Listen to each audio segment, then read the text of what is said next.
klein Millionchen in der Lotterie.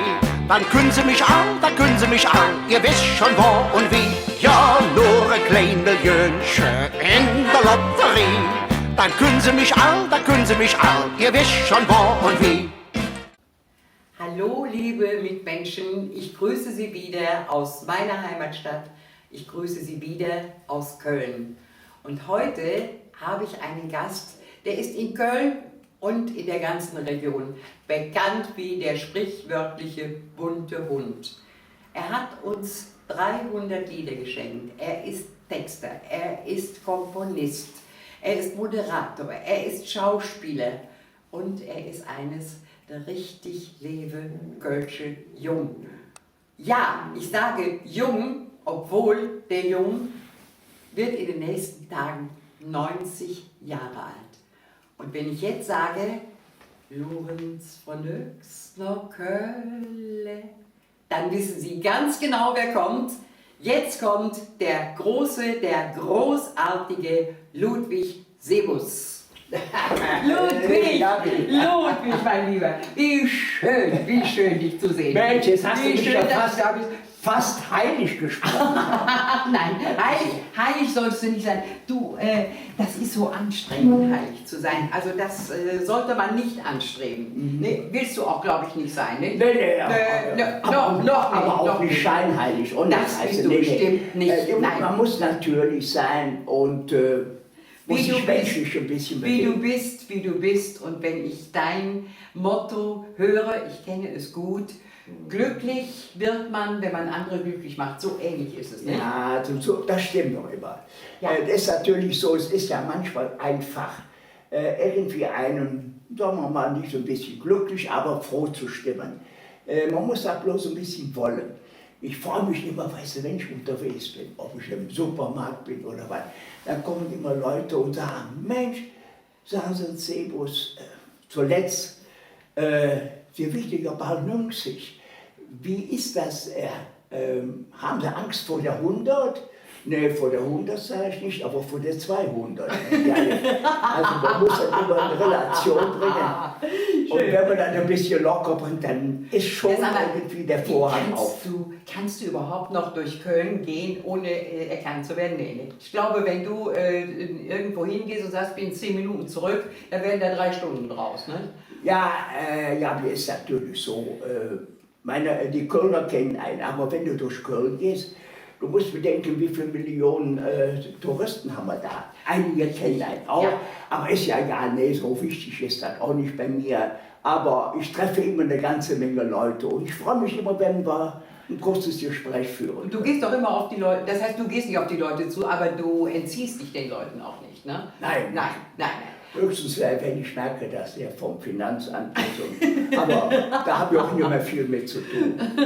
Ja, du bist ja also doch noch immer unterwegs. Du hast zwar schon vor längerer Zeit gesagt, du ziehst dich zurück, aber das hat nicht so ganz geklappt mit dem Rückzug, ne? Ach, doch, das schon. Es ist natürlich so, es sind viele Dinge, an die ich überhaupt nicht gedacht habe, wie ich sage, ich ziehe mich zurück. Sie habe ich zurückgezogen in meiner Tätigkeit als Krätzchensänger im Karneval. Da habe ich mich restlos zurückgezogen, aber es kommen so viele Dinge von der Seite an, die irgendwie auf Jubiläen oder wenn sie einen als Zeitzeuge brauchen. Als Zeitzeuge bin ich sehr gefragt, weil man in meinem Alter an und für sich noch relativ wenige Menschen hat, die sich so erinnern können, beziehungsweise auch die noch richtig leben. Denn viele meiner Freunde mussten leider schon die Welt verlassen und andere, die auch in meinem Alter sind, haben nicht die Fähigkeit, sich noch so richtig zu artikulieren. Also muss man, wenn man da angesprochen wird, schon irgendwie immer bereit sein, da mitzumachen. Ja, es ist kein Verdienst, alt zu werden, es ist einfach eine Gnade. Ja, du darfst für ihn nicht sterben, weißt du, dann ist das richtig. Ja. Also, du hast vorhin ein Wort gebraucht, Krätzchensänger. Krätzchensänger, das hört sich ja erstmal gar nicht so toll an. Dabei ist das eigentlich die allerhöchste Kunst. Sage doch unseren Zuschauern mal, was ist eine Krätzchensänger? Also Krätzchen Sänger, viele denken da direkt an Kratzen, aber das stimmt nicht. Ein Krätzchen ist zum Beispiel in Köln eine lustige Begebenheit. Und der Krätzensänger hat dann eben diese Gelegenheit genutzt, um irgendwie auch lebendig werden zu lassen, was irgendwie in dieser sagen wir, gefährlichen Begebenheit sich tut. Es ist meistens bei diesem Krätzchen ein Lied, das über mindestens 3 Strophen geht, manchmal auch länger, aber vor allen Dingen ist es so, dass vom Inhalt her eine lustige Begebenheit geschildert wird, die auch schlüssig ist, die also am Ende auch doch, sagen wir mal, die Pointe freigibt. Und dieser Krätzchensänger, der an und für sich typisch war bei Willi Ostermann, hat sich dann weiter fortgesetzt, wie beispielsweise bei Karl Blüher, mit Job Schmitz und Job Schlösser und Fürstenhofen. Ja. Oder auch Fritz Weber, der das schöne Lied geschrieben hat, ich bin der Kölsche Jung. Wobei ich dann auch wieder sagen muss, auch das gemütvolle Lied wurde von den Krätzchensänger aufgenommen. Und es hört eigentlich in die Sparte der Kölschen Natur rein. Wobei das Krätzchen, sagen wir, die lustige Begebenheit der Anfang war, aber dann auch schon Ostermann früh erkannte, dass zur Kölschen Mentalität es auch hört, dass man das gemütvolle Lied nicht vernachlässigt. Aber pathetisch soll es nicht werden, nicht? Das können die Kölner überhaupt nicht leiden. Nicht? Also wenn es theatralisch oder groß pathetisch wird, dann kommt sofort die Parodie. Aber das ist eine andere Sache. Nein, du hast das jetzt ein bisschen klein geredet. Ich weiß, dass der Krätzchensänger wohl der produktivste sein muss. Denn er muss ja den Text selbst schreiben, er muss es selbst komponieren und er muss es selbst vortragen. Und deswegen bist du in Köln wohl einer der letzten Krätzchensänger alter Prägung. Es gibt sie nicht mehr. Es gibt so und so viele Gruppen, es gibt auch Solisten, aber viele lassen sich ihre Sachen ja auch schreiben. Das wollen wir ja mal nicht vergessen. Das hattest du nie nötig. Du hast immer deine eigenen Sachen gebracht und die waren wunderschön. Und wenn ich daran denke, Lorenz von Döxner-Kölle, da geht mir einfach das Herz auf. Und wenn ich den Blick selber habe, dann denke ich so intensiv an dich, dann denke ich, und Ludwig hat es in so wunderbare Worte gebracht. Also das ist ein ganz besonderes Lied und wir werden es auch mit Sicherheit gleich einspielen. Du bist natürlich in unzähligen Gesellschaften und Vereinen. Ich glaube, wenn man in einer ist, muss man in alle. Ne? Ja. Ach, entweder in keine oder in alle. Aber ja, es ist natürlich so, wenn du 90 Jahre alt bist und du bist so lange in der Tätigkeit drin, wobei ich ja immer sagen muss, der ganze Karneval auch, dieses Krätzchensingen, dieses Komponieren und Texten vortragen, war immer nur mein Hobby. Ich habe immer versucht, einen zivilen Beruf beizuhalten, zumal der mich auch gut ernährt hat und ich auch eine große Familie hatte. Das war immer so ein gewisser Rückhalt, wobei ich mir sagte, wenn du nur auf der Bühne bist oder nur singen willst, wie viele Gefahren sind da, dass du plötzlich das nicht mehr kannst. Du brauchst bloß krank zu werden oder hast einen Unfall. Oder du fällst in Ungnade, auch das gibt es. Oder ich falle in Ungnade, ja. Hoffe ich ja jetzt in diesem Moment weniger. Nein, aber, bei mir fällst du nicht in Ungnade. Aber ich muss sagen, Gabi, du hast das schon richtig auf den Punkt gebracht. Und wenn man so die Kölner Musikszene sieht, dann sieht man, es sind ja immer gewisse musikalische Epochen.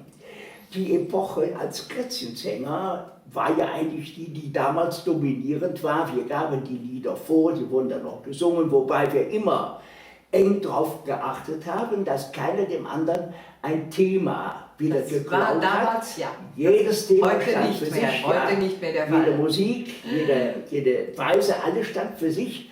Und wir hielten noch immer dicht mit unseren Liedern, die mindestens für 2 jedes Jahr gefordert waren, zum 11.11. bis zum 11.11. still zu haben. Dann waren die Menschen voller Spannung, die Kölsche Lieder liebten, waren am Radio und hörten dann zum ersten Mal die neuen Lieder unserer Musenkinder. Und dann konnten sie beurteilen, ach, das eine ist ja ganz gut und das andere mir fällt mir Ja. nicht so. Jedenfalls, es war eine gewisse Spannung, da die heute nicht mehr Ist da. nicht mehr. Ja, also wenn ich höre da Fastelovend im Sonnesching, am Aachener Weiher, die Leute laufen im Kostüm. Ich muss sagen, das gefällt mir nicht. Das Ja, da gefällt mir gibt es überhaupt vollkommen nicht. recht. Wenn wir darauf Wert legen, dass wir den Status Weltkulturerbe erlangen wollen, da müssen wir schon auf unser Brauchtum sehr streng achten. Ach, das sehe ich auch so. Ich habe nichts dagegen, wenn das ganze Jahr über, bis auf die Fastenzeit, Ja. das ganze Jahr über kölsche Lieder gesungen, die Leute Spaß haben, auch ein bisschen Gag sind das und alles, aber der Fastelovend Ja. im Kostüm, wobei dann noch nachkommt, aber vielleicht im Sommer noch einen Rosenmontagszug macht. Nein, das sind Dinge, die sollte man ganz eng sehen Ja. und sollte man sich auch darauf konzentrieren. Die haben auch mit dem Spaß und mit der Freude nichts zu tun. Kölsche Ferien, das ist vollkommen klar. Und wir singen auch Kölsche Lieder das ganze Jahr durch. Wir singen auch, wenn Geburtstag ist, wenn Hochzeiten sind, wenn Kindtaufe ist. Oder Auch wenn bei Entscheidungen sind. Ja. Beerdigung ist, da werden auch schon ins Kölsche Lieder gesungen. Ne? Auch schon ins Karneval, Ja. als Lieder. Gut. Aber wie gesagt, also dieses organisiert, war ja regelrecht organisiert von dem Herrn Becker von der Gaffel. Er hat das schon öfter gemacht, aber jetzt in ganz großem Rahmen und das finde ich überhaupt nicht gut. Und ich finde auch sehr gut, dass das Festkomitee schon da protestiert hat. Ne? Ja, also ich glaube schon, so als ich das mitgekriegt habe, hat sich Gapfel auch von diesem Karnevalsbewusstsein im Sommer recht stark distanziert. Ja. Man hat wohl gesagt, also Gag im Sonnenschein ist alles noch drin. Was ich bloß nicht möchte, ist, dass jetzt Fastelovend mit Alarv, mit Kostümen und so weiter, Richtig. dass das forciert wird. Ja, richtig. Wer dann irgendwie kommt, im sommerlichen Kluft, der kann auch sehen, wie er will, aber der Fastelovend an sich als Brauchtum hat im Sommer überhaupt nichts. Nichts verloren. Nichts. Sehr richtig. Ja, Ludwig, du hast vorhin von deiner großen Familie gesprochen. Du hast ein wunderbares Lied geschrieben, was unserem Herrn Schauderner ganz besonders gut gefällt. Ich glaube, er hat auch eine große Familie und das sind die Verwandte, das sind Menschen, jeder muss das doch verstehen, denn man freut sich, wenn sie kommen und ist glücklich, wenn sie jont. Hat das vielleicht auch mit deiner großen, war da vielleicht so ein bisschen Privatleben mit dabei bei der großen Ja, Familie? das ist schon richtig gelaufen bei unserem Regisseur, Redakteur und was wir so alles an. Natürlich auch. Ich meine, man hat dann immer die Erlebnisse einer großen Familie. Ja. Es gibt ja immer unter der Verwandtschaft viele, die sind einem besonders sympathisch. Und da will ich es mal gelinde ausdrücken, einige, die etwas weniger Die sind. mag man nicht so Ja. furchtbar gerne. Ja. Und wollen wir sagen, so ein Geburtstag und so eine Sache mit dem Geburtstag oder mit dem Namenstag habe ich dann versucht zu schildern. Ja. Und auch an und für sich ist dann auch eines meiner Lieblingslieder. Zumal in die Verwandtschaft wird auch alles akzeptiert. Ja. Wie hat denn deine Verwandtschaft das aufgenommen? Ja, ausgesprochen. Also Doch, wo sind fröhlich die? und ja, die wussten ja, Die sind ja nicht. man weiß ja, wie man zueinander steht Ja, ja, und ja, ja. also Ja. da ist kein Problem gewesen. Ne? Ja, du hast 4 Kinder, ne? 4 Kinder und wie Ich hatte Michael und 3 Mädchen. Ja, Da kommen natürlich die Verheirateten dazu und dann habe ich 9 Enkel.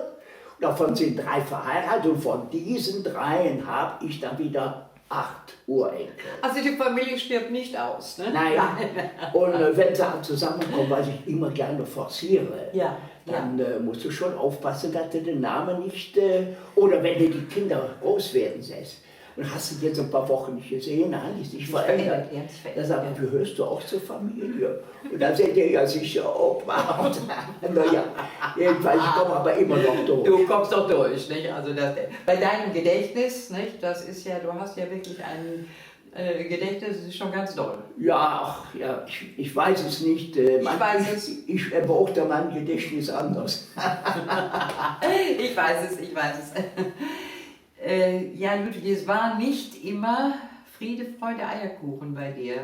Nicht? Du hast zwar das alte Köln noch erlebt, aber als Kind eigentlich. Und dann hat man dich sehr, sehr schnell zum Militär gezogen und dann kam eine ziemlich schlimme Zeit. über die musst du nicht sprechen, wenn du es möchtest, aber gerne. Ja, es ist natürlich so. 90 Jahre, es ist ja schon an der Zeit, die da steht, aber in diesen 90 Jahren so viel zu erleben. Im Wechsel der Dinge, der Zivilisation, der Geschichte, der Kultur, in allem. Das ist schon etwas Besonderes. Als Kind habe ich ja noch erlebt, wie Köln mehr Pferdefuhrwerke hatte als Autos. Da war das Bild der Pferde eine Selbstverständlichkeit, die vor den Wagen gespannt waren. Und ich habe dann auch noch schreckliche Szenen noch als Kind erlebt, wenn so ein Tier beispielsweise im Winter ausrutscht, ich musste dann an Ort und Stelle schon getötet werden, alles solche Sachen. Aber die Leute standen zu meiner Kinderzeit auch noch still, guckten nach oben, wenn ein Flugzeug kam. Jedenfalls und der Zeppelin war doch auch in den Jahren. Der Zeppelin, selbstverständlich, da waren sie, aber auch schon noch, wenn ein Flugzeug kam. Und diese ganze Entwicklung jetzt auch vom Gaslicht zum elektrischen Licht, jetzt zur Heizung, zu all diesen Dingen, die heute selbstverständlich sind, die habe ich ja nun alle dort verzogen. Wenn heute ein Kind auf die Welt kommt, das weiß genau, wo der Schalter ist, wenn du daher 2, 3 Jahre ist. Der Computer. Ja, jedenfalls kam dann, was du auch schon gerade angeschnitten hast, dann kam natürlich der Krieg. Und in dem Krieg habe ich auch die schrecklichsten Szene bis 1943 erlebt, wobei dieser große, schwere Terrorangriff, der erste, mit über 1000 Flugzeugen, 1028 Flugzeuge über Köln, die ja in der Nacht vom 30. auf den 31. Mai 1942 die Innenstadt zu 92% zerstört haben. Und das nicht nur allein, ich habe alle noch in lebhafter Erinnerung die schrecklichen Bilder, die sich da vollzogen. Menschen, die verkohlt waren, Leichen, die also da standen, halb verkohlt. Also Bilder, ich habe auch immer noch den Geruch von Menschenfleisch in der Nase, der so süßlich ist, furchtbar. Aber alle diese Dinge muss man auch mal erwähnen, um zu wissen, wie wichtig es ist, dass wir 70 Jahre Frieden haben. 70 Jahre ein Geschenk, das ist wirklich ein Geschenk. Nie in Deutschland geschichtlich vollzogen wurde. 25 Jahre eventuell, das war das höchste der Gefühle und dann hat es wieder irgendwo. Also dieses Geschenk muss man bewahren. Alles, was mit Gewalt zu tun hat, alles, was mit Gewalt, muss von vornherein unterbrochen sein. Ja, in der eigenen Familie war ja auch nicht immer alles so wunderbar. Deine liebe Frau Lilo sitzt ja seit vielen Jahren schon im Rollstuhl. Aber du hältst ja immer treu zur Lilo und du stehst ja immer auf dem Standpunkt, in guten wie in schlechten Tagen. Ja, das ist auch so. Nein, die hat gerade meine Frau in den Jahren, auch wo sie gesund war, die Kinder erzogen. Ja. Sie hat sich in der Familie regelrecht bewährt in der Form, wie man das sich besser gar nicht vorstellen kann. Sie hat mir viel vom Hals genommen, war aber immer lebenslustig und aktiv und voller Elan und trifft dann vor 21 Jahren eben so, dass sie durch mehrere Herzinfarkte und dann später durch Schlaganfall jetzt schon über 20 Jahre Rollstuhl gebunden. Jetzt kann ich stehen, wo kann ich gehen, ist nur im Rollstuhl. Aber geistig ist sie ja vollkommen. Geistig, ja. Und ich wüsste, sie würde dasselbe für mich auch tun, ist für mich eine Selbstverständlichkeit, das ist so. Also eine Selbstverständlichkeit ist das in der heutigen Zeit nicht mehr für dich und mich, aber im Großen und Ganzen nicht. Aber kommen wir zu schöneren Dingen. Wann hattest du eigentlich deine ersten Auftritte? Ja, das ist jetzt 62 Jahre her. Stell dir mal vor, da warst du kaum auf der Welt, ist ja real. Und da habe ich dann seinerzeit über die Kajuja, das heißt eigentlich über die Gefangenschaft. Die Gefangenschaft selber boten die Russen uns in den letzten Jahren, ich bin ja Ende 49 wiedergekommen, war erst, sagen wir, 1950 gekommen. Festhalten, 4 Jahre nach dem Krieg, 4 Jahre? 5 Jahre war ich in Gefangenschaft. 5 Jahre russische Gefangenschaft. Darüber wollen wir aber nicht sprechen. Nee, das muss für aber die wollten uns natürlich, wo wir immer nicht wussten, kommst du überhaupt noch mal nach Hause. Das ist das Schlimmste, was hier passieren kann, diese Ungewissheit. Ob du überhaupt noch deine Heimat mal sehen wirst, die Familie sehen wirst oder nicht. Das wurde immer mit Skora Damoi, das heißt, ihr kommt bald nach Hause, wurde immer ausgedehnt. Aber in dem letzten Jahr wollte man uns auch irgendwie, weil man wusste, man musste mal nach Hause schicken, sozusagen als überzeugte Marxisten, als Bolschewisten entlassen. Und demzufolge war ein Kabarett gegründet worden. Das konnte natürlich nicht nur allein in dieser marxistischen Schulung enden, sondern es wurde auch in der Breite geboten. Und in diesem Kabarett hatte ich glücklicherweise in einem großen Lager von 15.000 oder 16.000 Kriegsgefangenen das Glück damit zu machen und kam mit dieser Vorkenntnis dann nach Köln, erlebte dann den Altermarkt-Spielkreis mit seiner was war das, 700-Jahr-Feier? Ja, was war? Nee, 2000 Jahre, 1900, Fritz Weber. 700 war der Dom, das war dann vorher gewesen, ja. aber 1900-Jahr-Feier auf dem Altermarkt-Spiel, auf dem Altermarkt selber. Und dieser Altermarkt-Spiel, das hat mich so begeistert, dass ich dann dazu kam. Und dann gingen die alle für sich automatisch weiter, kamen in den Karneval rein. Und der Robert Schumann, der auch im Altermarkt-Spielkreis mein Freund war, wurde ganz junger Literat bei den Funkeln.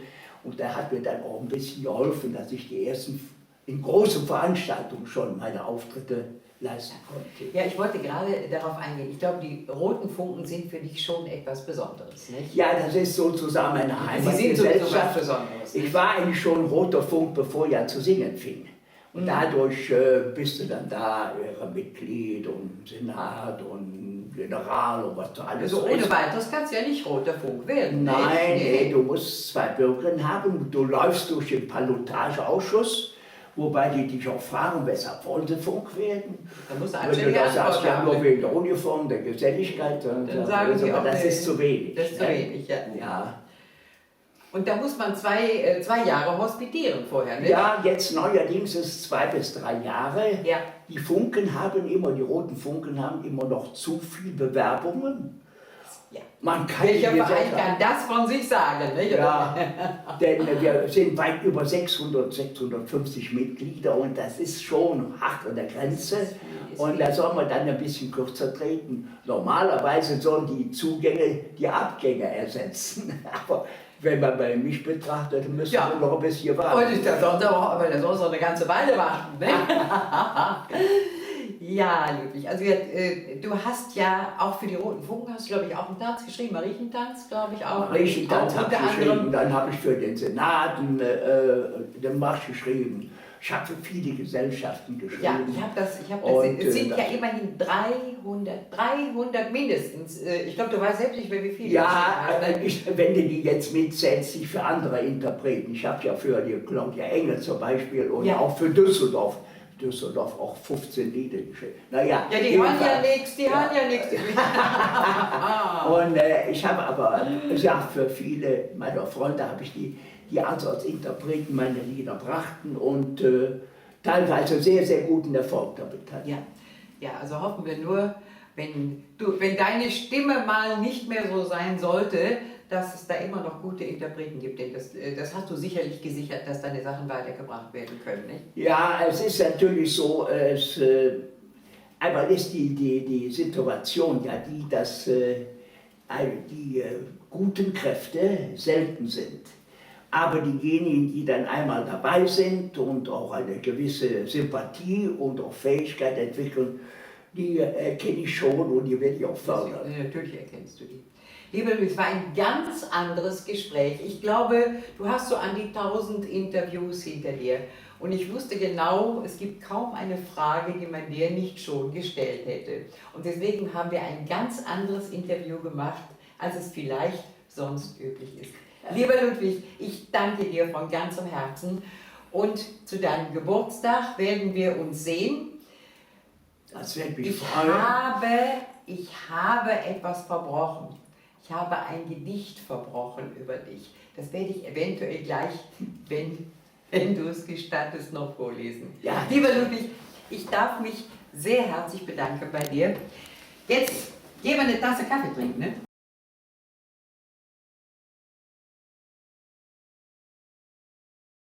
Ich habe ein Gedicht verbrochen für Ludwig zum 90. Geburtstag. Ich hoffe, dass er Freude daran hat. Und ich muss vielleicht dazu sagen, ich habe also verschiedene Titel, mehr oder weniger bekannte Titel seiner Krätzchen, habe ich mit hier eingebracht. Nicht alle, es sind immerhin 300 Stück, das Gedicht ist sowieso schon ziemlich lang, es wäre dann noch etwas länger geworden. Es heißt also für Ludwig zum 90. Geburtstag.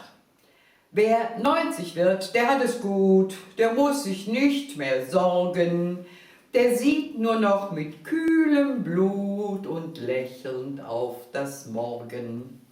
Der muss auch nicht mehr in die Welt und nicht mehr auf die Bretter, hat auch das Singen eingestellt und wünscht nur noch schön Wetter.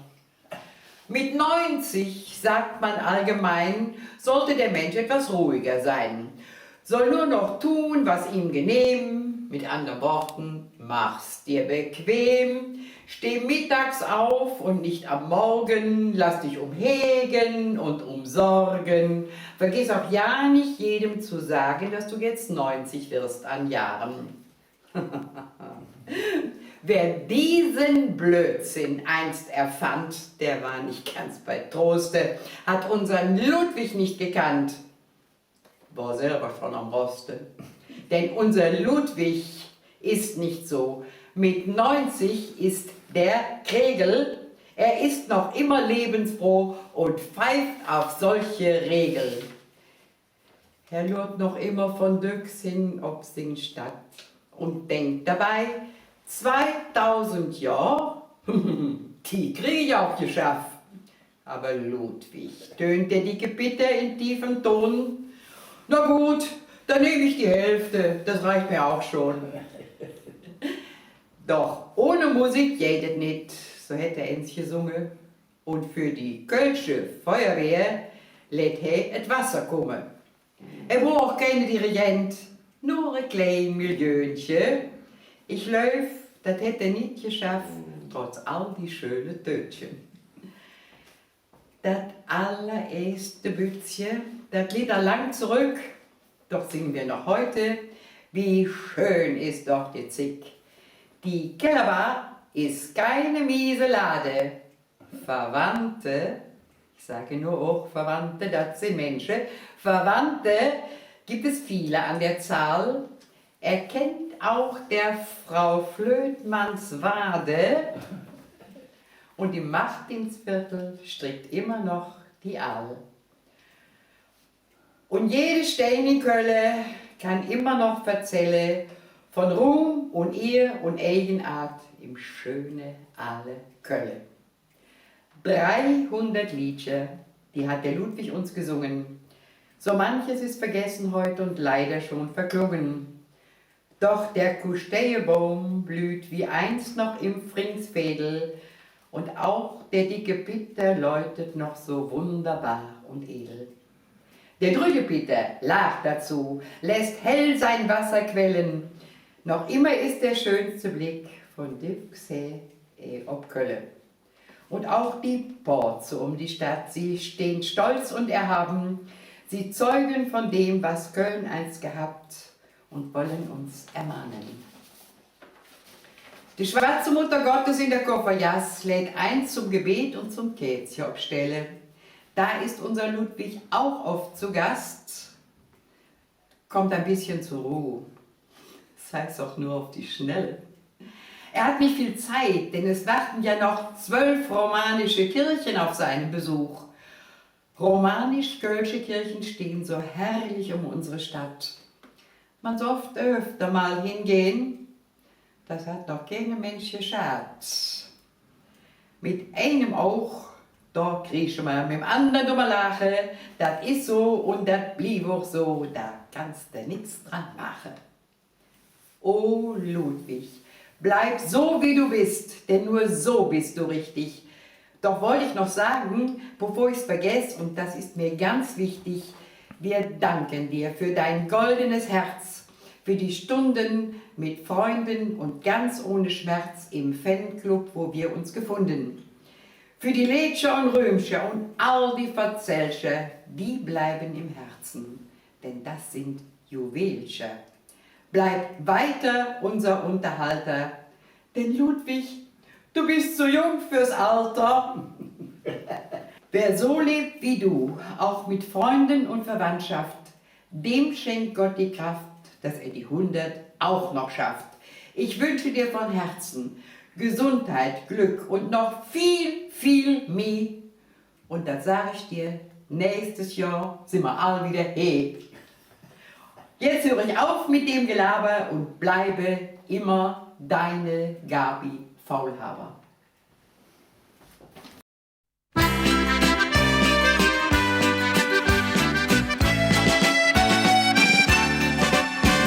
Lorenz von Düx nach Köln, vom Zauberbeste platt. Im Dunkle, im Helle, wie schön ist doch uns Stadt. Fremde Lück aus aller Welt, die komme zu uns hin. Kölle jedem ein gefällt, he jit et viel zu Sinn. Söken einem Souvenir, wat se nimmen mit. Ob der Scheel sich läufet mehr, wie det präsentiert. Lorenz von Düx nach Köln, vom Zauberbeste platt. Im Dunkle, im Helle, wie schön ist doch uns Stadt. Wer das Panorama kennt, der lohnt sich niemals satt. Glücklich wer sing eigenende so en Vaterstadt. Und et schink ihm garantiert, dat der Herr J.H. Kölle selbst het modelliert, bis er sagt, okay. Lorenz von Düx nach Köln, vom Zauberbeste platt. Im Dunkle, im Helle, wie schön ist doch uns Stadt. Trief et auch ne Kölsche Aldens in der Welt heraus. Irgendwann, da ganz allein, denk he doch an zu Hus. Und sing Fantasie, die geht mit ihm ob der Reis. Kölle plötzlich für ihm steht und he summt ganz leis.